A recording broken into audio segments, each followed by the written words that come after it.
الله عليه تعبد الله لا تشرك به شيئا وتقيم الصلاة وتؤتي الزكاة وتصوم رمضان وتحج البيت ثم قال ألا أدلك على أبواب الخير الصوم جنة والصدقة تطفئ الخطيئة كما يطفئ الماء النار وصلاة الرجل من جوف الليل ثم تلا تتجافى جنوبهم عن المضاجع حتى بلغ يعملون ثم قال ألا أخبرك برأس الأمر وعموده وذروة سنامه قلت بلى يا رسول الله قال رأس الأمر الإسلام وعموده الصلاة وذروة سنامه الجهاد ثم قال ألا أخبرك بملاك ذلك كله قلت بلى يا رسول الله فأخذ بلسانه قال كف عليك هذا قلت يا نبي الله وإنا لمؤاخذ بما نتكلم به فقال ثكلتك أمك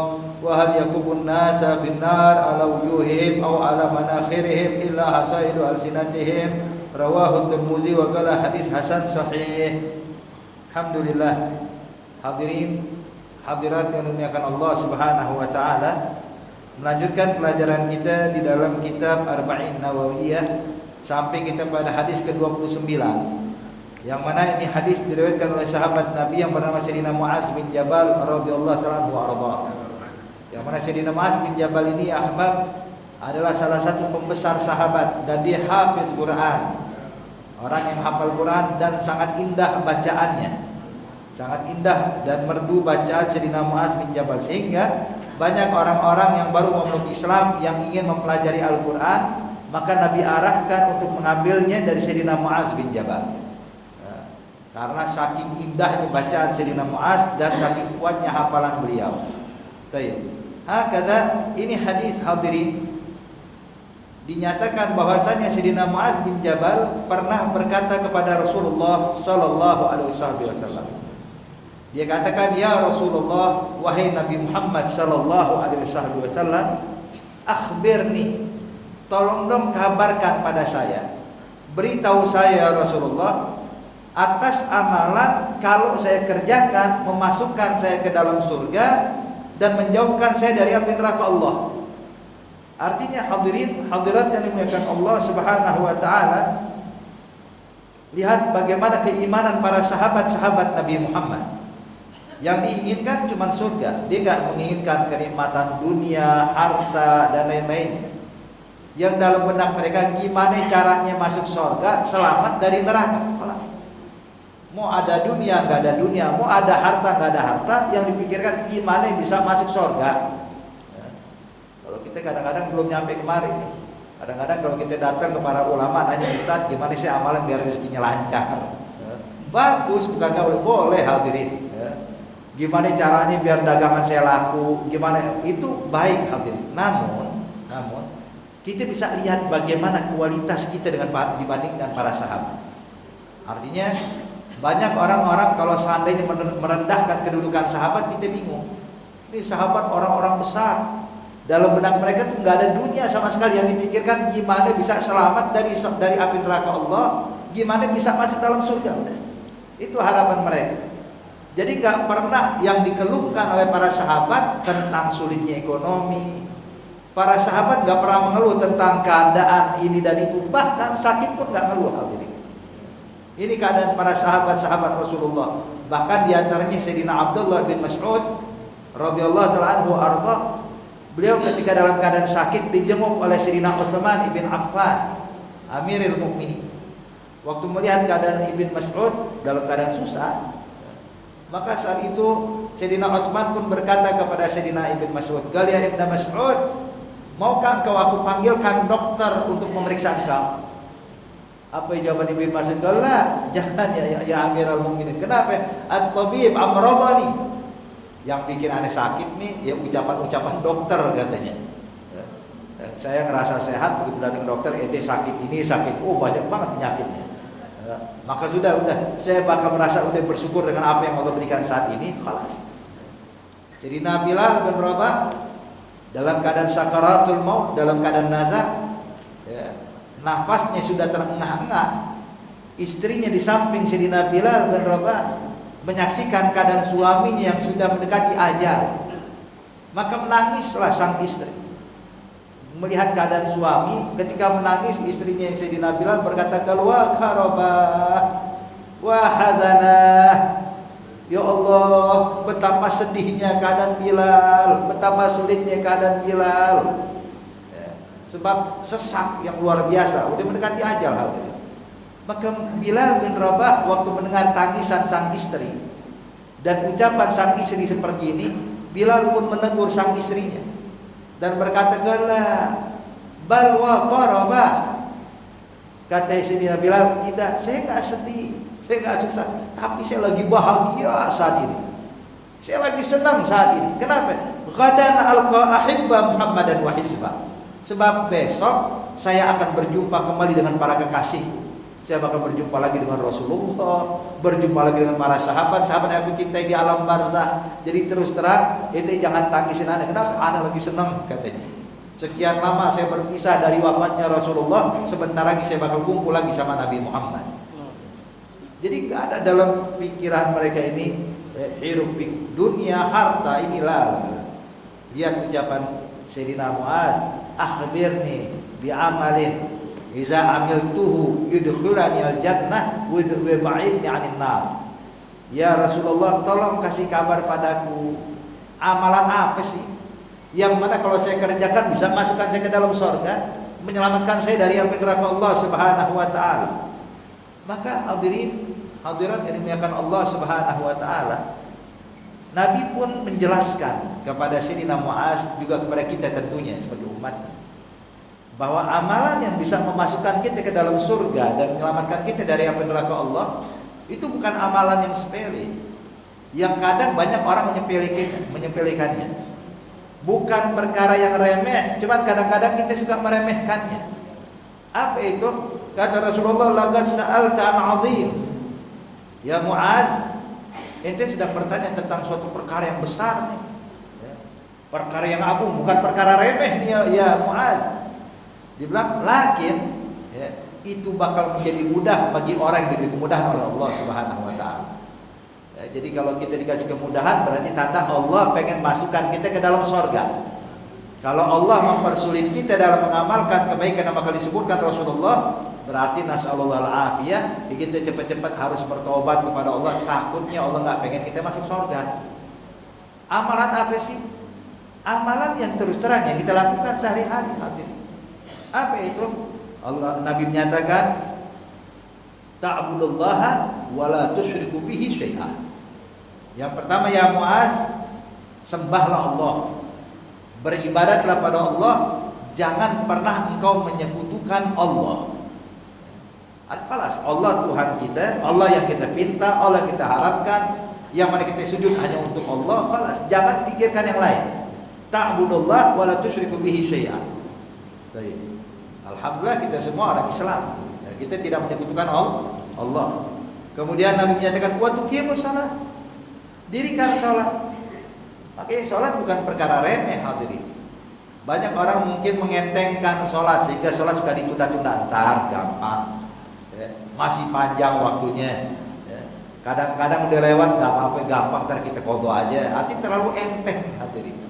Menganggap sholat itu perkara seakan-akan ya cuma kebiasaan sehari-hari. Padahal kalau kita dawamkan dan kita jalankan sebagaimana mestinya, ini amalan yang bakal masukin kita ke dalam surga dan menyelamatkan kita dari api neraka Allah Subhanahu wa taala. Makanya itu Nabi pernah bersabda di dalam hadis yang lainnya hadirin, yang maknanya kama qala Rasulullah, "Man taraka salata muta'ammidan kutiba ismahu wa isma abihi ala babi jahannam. Anna fulan ibn fulan la budda alaihi bidukhulin nar." Kama qala Rasulullah. Nabi menyatakan, barang siapa yang meninggalkan sholat tanpa uzur, meninggalkan sholat secara sengaja tanpa ada uzur, maka namanya dia beserta nama orang tuanya akan terukir di pintu api neraka jahanam. Tertulis fulan ibn fulan wajib masuk neraka. Satu sholat. Gimana kalau 2 sholat? Gimana kalau 5 sholat? Banyak orang anggap enteng, gak apa-apa udah, saya terus terang, yang penting mah bisa nyari duit, sholat mah belakangan. Ini orang-orang kayak begini mengentengkan hadirin. meremehkan perkara sholat. Padahal ibadah sholat, Bapak dan Ibu sekalian, satu-satunya amal ibadah yang diperintahkan langsung oleh Allah kepada Nabi Muhammad tanpa perantara. Beda dengan ibadah lainnya. Ini sholat Allah perintahkan Nabi Muhammad untuk berjumpa dengan Allah ketika malam Lailatul Isra wal Mi'raj.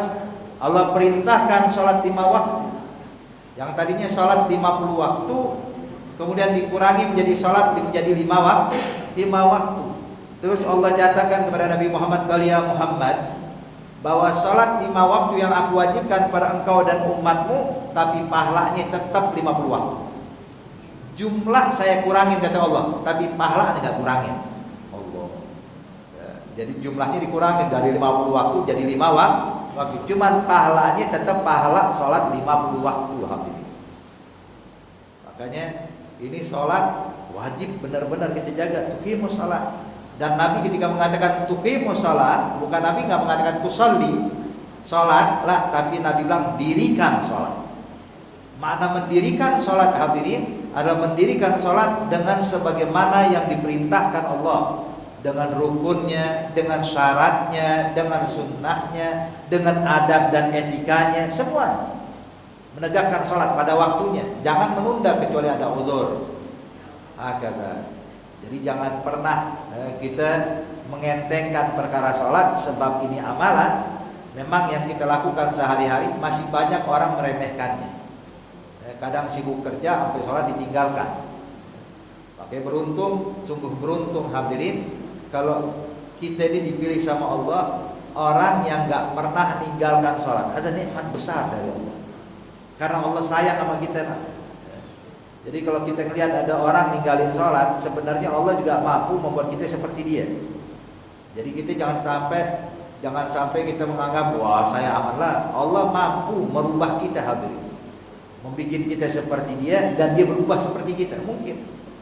Makanya kita harus bersyukur ketika dipilih oleh Allah bisa mendengar sholat. Alhamdulillah, saya masih diberikan anugerah oleh Allah, masih bisa sujud pada Allah.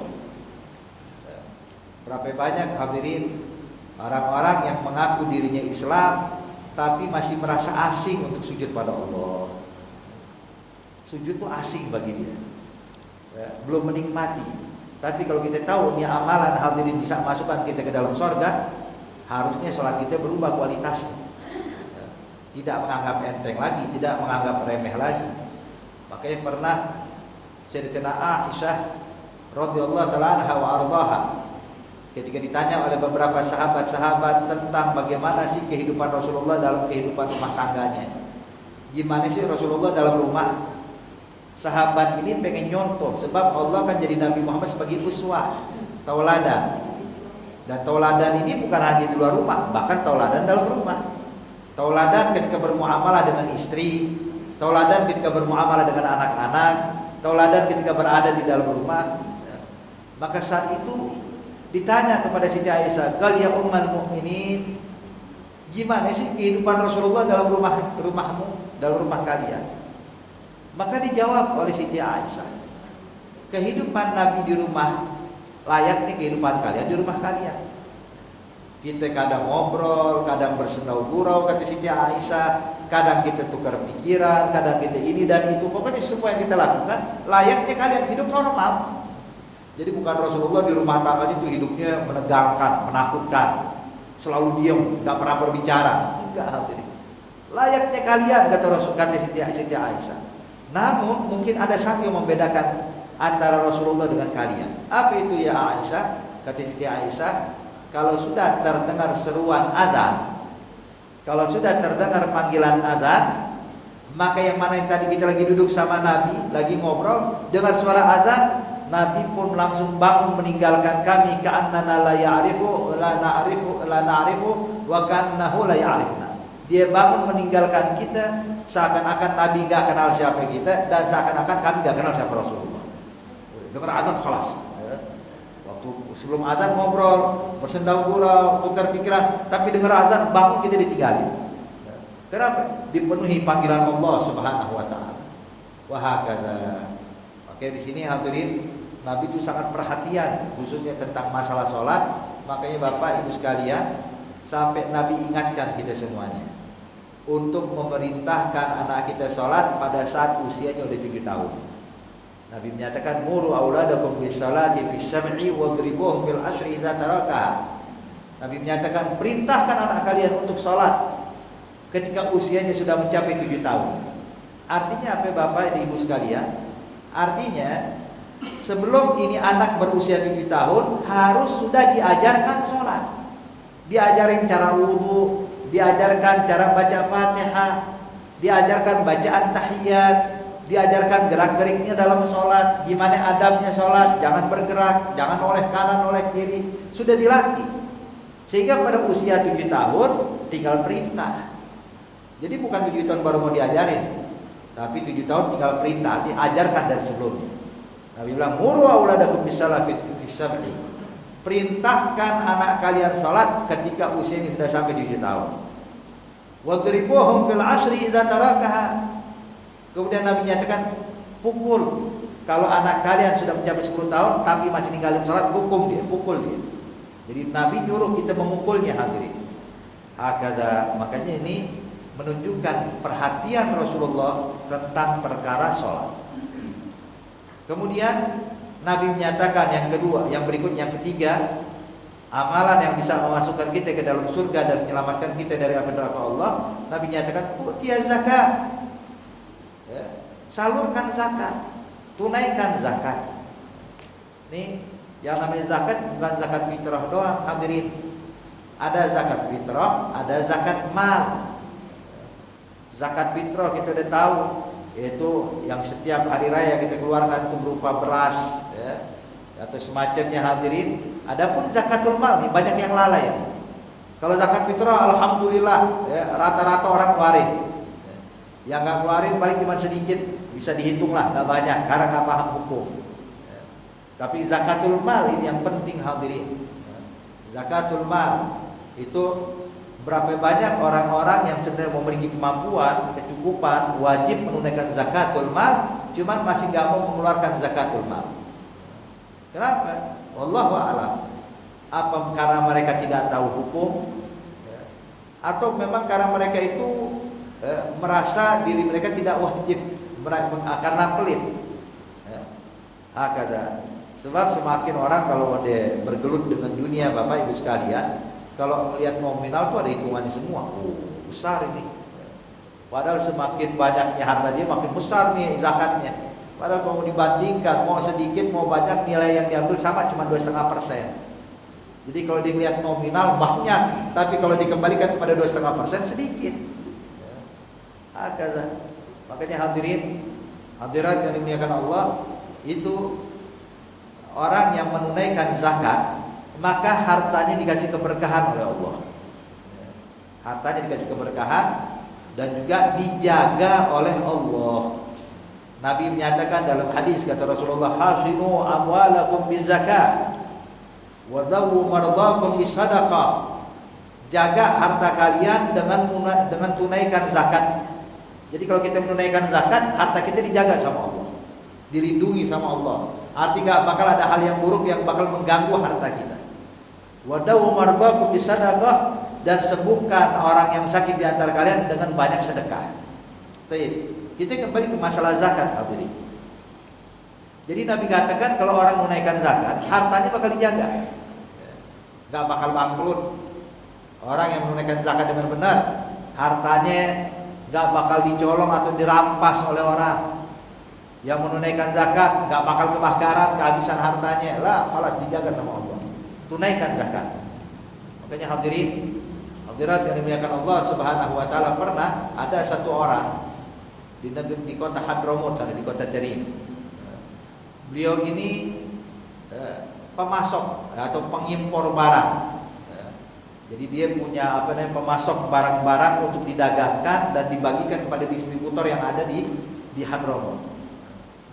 Kebetulan yang diambil sama beliau ini adalah gula pasir.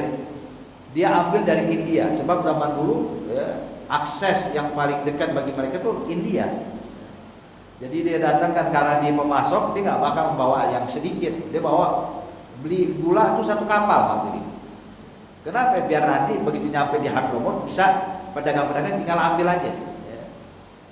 Kali waktu dia utus satu orang untuk beli gula di India dengan uang yang banyak diberikan kepada wakilnya karena untuk membeli gula satu kapal, bukan satu kontainer. Satu kapal ada berapa kontainer yang punya dia semua itu disewa kapal untuk mendatangkan gula.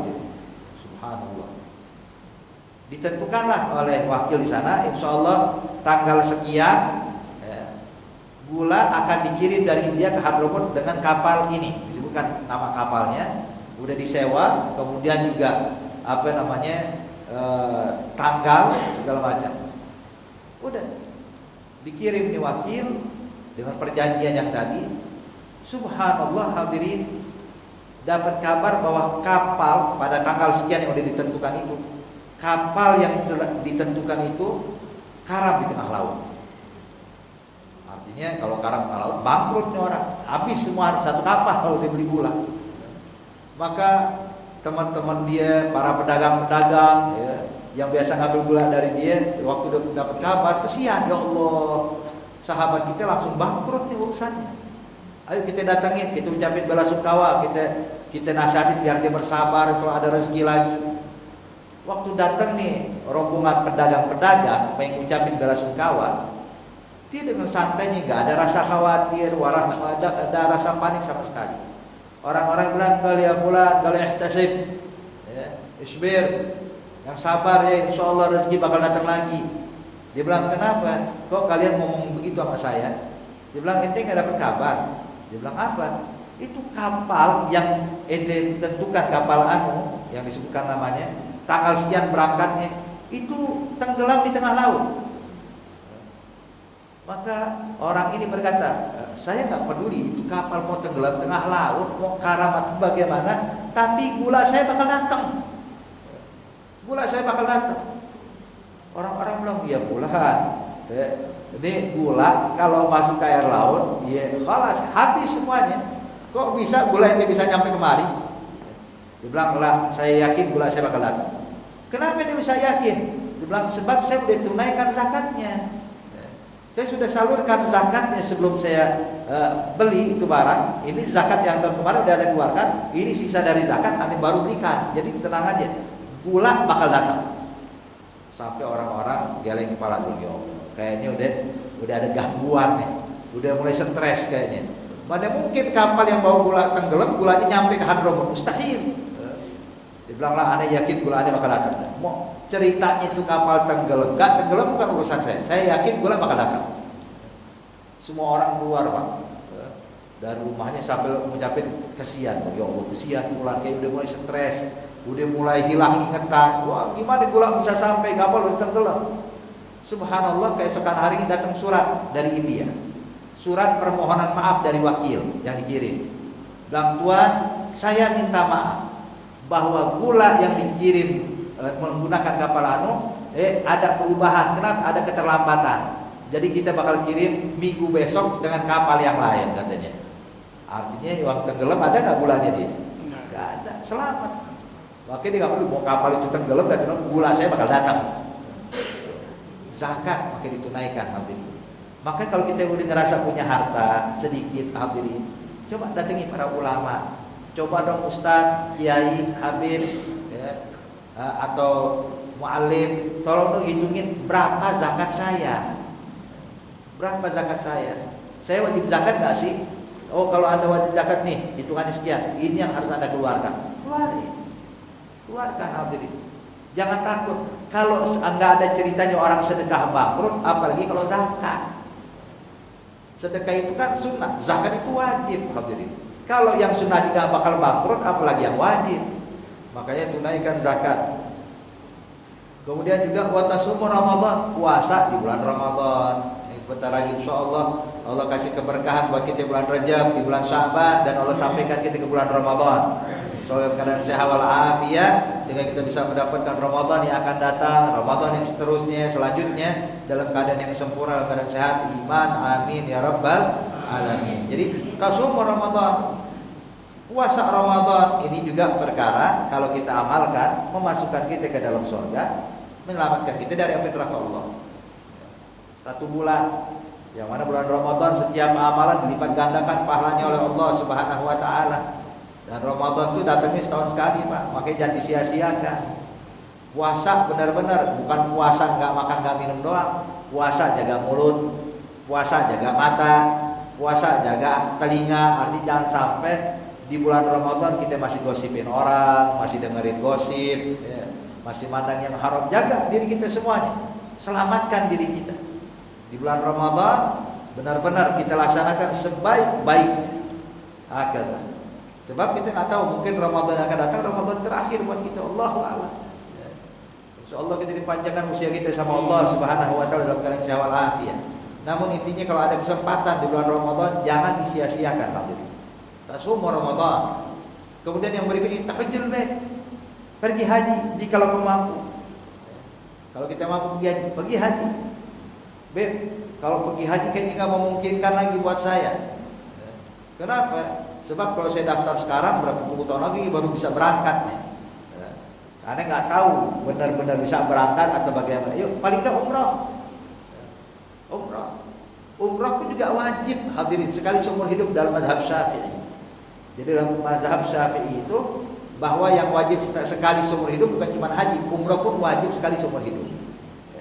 Pergi umrah, minta sama Allah Subhanahu wa taala agar diberi kesempatan untuk pergi haji. Insyaallah bakal diberikan kesempatan untuk pergi haji, hadirin. Nah, ini adalah bentuk yang harus kita lakukan. Ini 5 perkara tadi.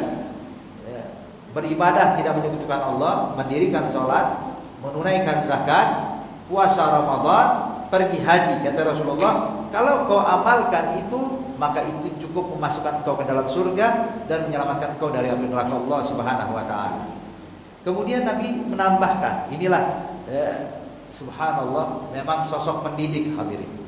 Rasulullah ini memang sosok pendidik. Jadi intinya kalau orang bertanya, Bapak, Ibu sekalian, Nabi kalau menjawab itu bukan cukup sesuai pertanyaannya, tapi ditambahkan lagi sama Rasulullah.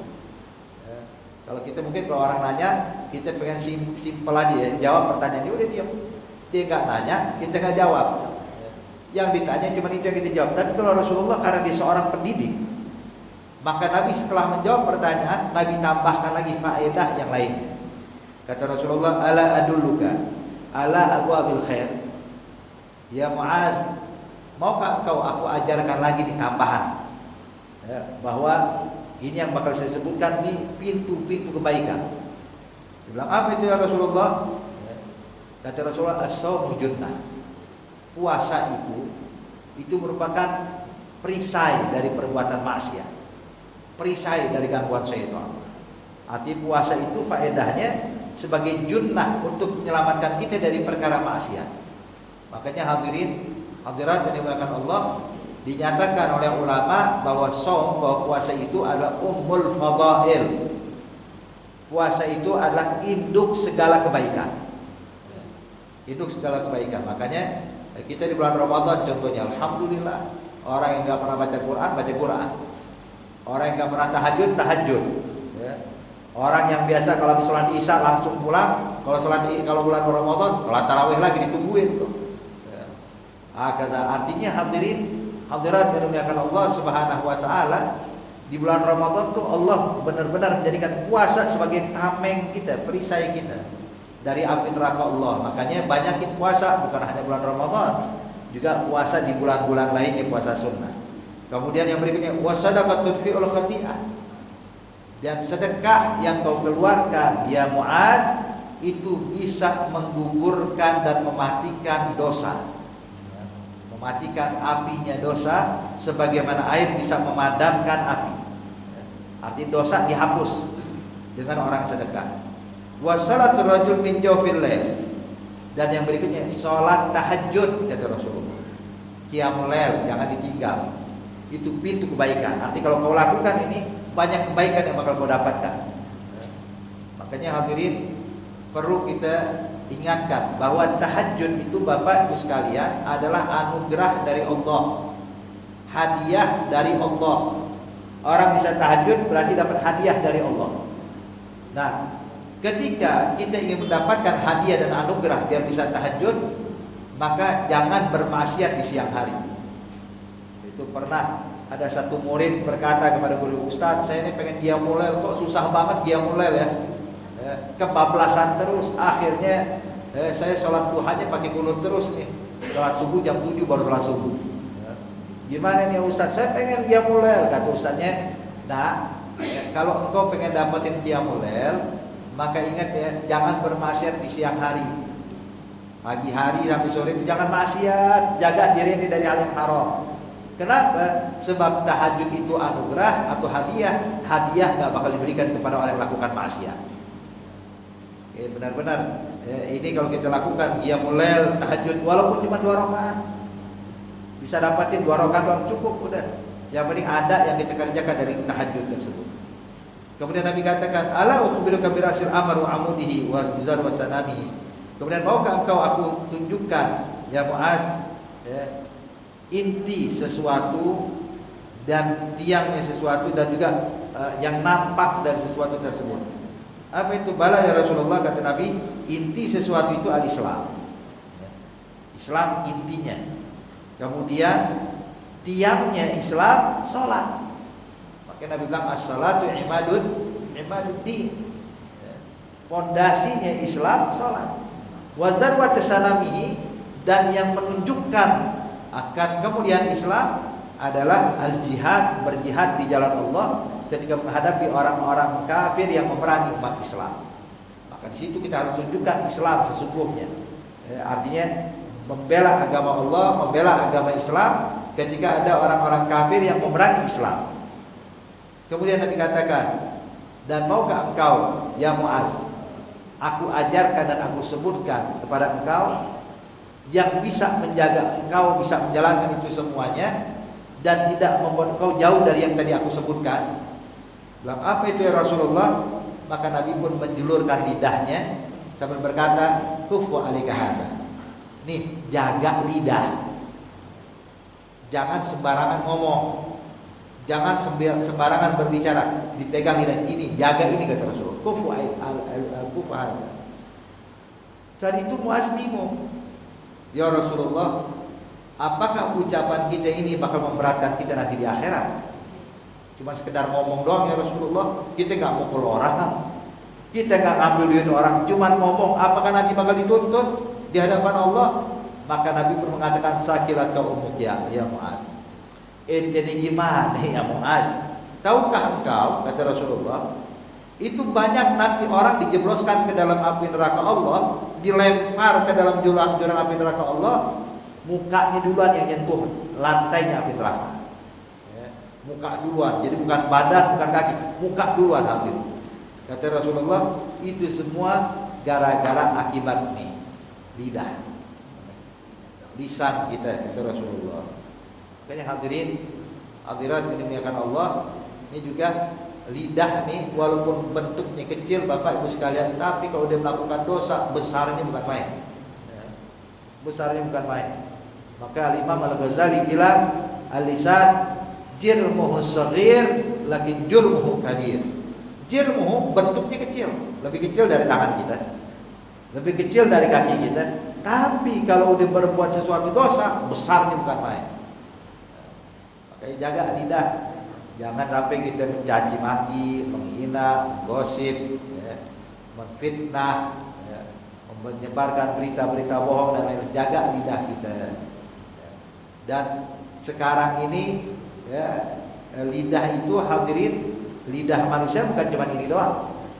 Ya, pena itu juga lidahnya kita, lidah manusia. Zaman dulu tuh lidah, kata Rasulullah, ada 2. Apa lidah itu? Ini yang di mulut dengan yang di tangan, itu pena. Kalau zaman sekarang lidah kita nambah satu lagi, apa? Jempol kita, hadirin. Ya, tulis di handphone, ya, kirim, pulang begini ya. Tuh ada berita baru, pulang begini, pulang itu. Gosipin orang pakai tulisan, sama ada. Ada juga ghibah. Makanya hadirin, hadirat yang dimuliakan Allah, ya, kita berharap agar Allah Subhanahu wa taala melimpahkan taufik hidayah bagi kita semuanya, ya, kita bisa terselamatkan dari perkara yang diharamkan Allah, dari perkara yang dibenci oleh Allah Subhanahu wa taala. Semoga ya Allah memberikan inayah hidayah, taufik bagi kita semua, kita terselamat dari perkara yang diharapkan Allah Subhanahu wa taala. Saya rasa cukup sampai sini hadirin, dan juga minta maaf mungkin tidak bisa sampai sholat Isya sebab masih ada kegiatan lain tapi yang kita sampaikan insyaallah bermanfaat, bisa kita amalkan dan kita praktekkan. Semoga Allah Subhanahu wa taala menerima amal ibadah kita dan Allah memberkati kita khususnya di bulan Rajab dan Sya'ban, dan Allah sampaikan kita pada bulan Ramadan, dan Allah bantu kita untuk bisa melaksanakan puasa, qiyamul lail, membaca Al-Qur'an dengan sebaik-baiknya. Amin ya rabbal alamin. Al-Fatihah bil qabul wa tamliku ma'mul. Ya walidina walidikum amwatina amwatikum amwatul muslimin ajma'in. Anna Allah ta'ala taghashahu rahmah maghfirah bil jannah farid al muslimin yakhtim lana wa lakum bil husna wa huwa radin 'anna fi khairin lutfin wa afiyah wa ila hadratin nabiy Muhammadin sallallahu alaihi wa alihi wasallam. Al-Fatihah.